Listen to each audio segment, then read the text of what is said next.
En septembre dernier, au Stade Lat Dior de Thiès, grâce à des réalisations signées Sadio Mané et Abdou Diallo, le Sénégal s'imposait 2-0 et débutait tambour battant ses éliminatoires du Mondial 2022. Depuis lors, les vice-champions d'Afrique sont dans une dynamique victorieuse incassable qui leur a permis de prendre le train express pour les barrages au bout de 4 journées. En effet, grâce à ces 4 succès de rang, le Sénégal est désormais intouchable. Quelle que soit l'issue de leur prochain match, les vice-champions d'Afrique seront bel et bien au rendez-vous des barrages en mars prochain. Avant ces échéances qui arrivent après la CAN, le Sénégal aura à cœur de terminer en beauté ses 2 prochaines rencontres. Comptant pour les 5e et 6e journées, ils serviront en outre de préparation pour la prochaine Coupe d'Afrique des Nations.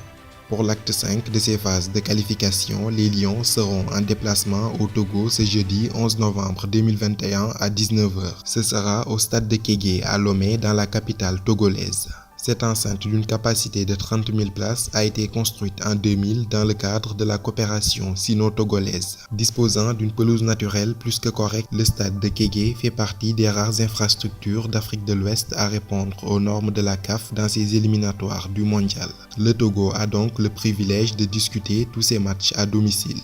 Tout le contraire de ses voisins de la sous-région tels que la Côte d'Ivoire, le Mali, la Guinée-Conakry ou encore le Burkina Faso. Le rassemblement des Lions a débuté ce lundi, seuls 5 joueurs étaient présents à Lomé, avant d'être rejoints par 15 autres joueurs dans la soirée du lundi.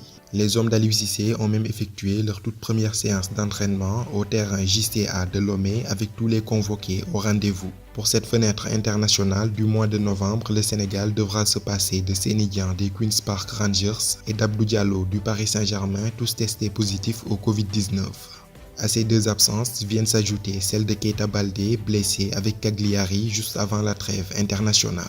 Pour pallier l'absence de Seny Dieng, Aliou Cissé a fait appel à l'excellent gardien du Casa Sport, Alioune Badara Fati, vainqueur récent de la Coupe du Sénégal avec le club casacé. Avec sa double casquette de milieu défensif et de défenseur central, Cheikhou Kouyaté basculera sans doute dans l'axe en l'absence d'Abdou Diallo. Cette trêve internationale permettra en outre d'avoir une idée sur l'apport futur du néo-international sénégalais Pape Gueye. Ce match sans enjeu sportif majeur sera une excellente occasion de peaufiner davantage les automatismes à 2 mois de la Coupe d'Afrique.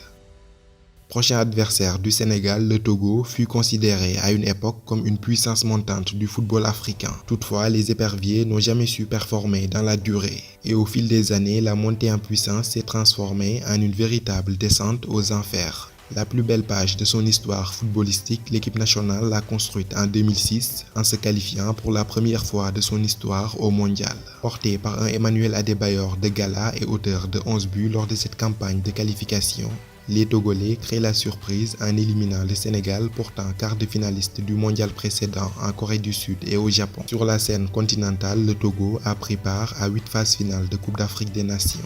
Sa meilleure participation, c'était un quart de finale en 2013 en Afrique du Sud. Depuis cette date, l'équipe nationale jongle entre élimination dès le premier tour et non-qualification à la CAN. En 2022 au Cameroun, ils seront encore absents de la plus grande messe du football africain. Par ailleurs, ils sont d'ores et déjà hors course pour le mondial 2022. En quête d'un renouveau, les éperviers ont décidé de miser sur un certain Paulo Duarte, l'homme qui avait mené le Burkina Faso à la 3e place de la CAN 2017 au Gabon. Au poste depuis août 2021, il aura comme mission principale de qualifier l'équipe pour la CAN 2023. D'ailleurs, lors de la 4e journée, ils avaient enregistré leur toute première victoire dans ces éliminatoires à Brazzaville 2-1 devant le Congo. Le groupe actuel des éperviers du Togo est un mix d'expatriés évoluant dans les 4 coins du globe.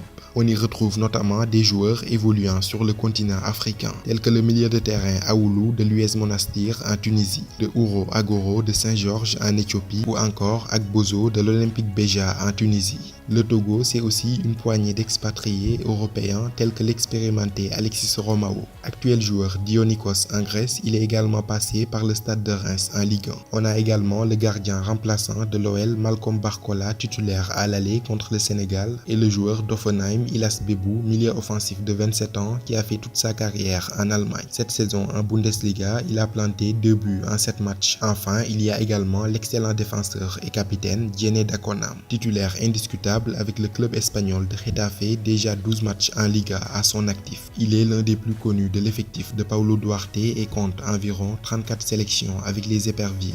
À bientôt 30 ans, il est l'une des valeurs sûres du football togolais, un pilier sur lequel Paulo Duarte compte s'appuyer pour rebâtir son effectif et préparer les prochaines échéances.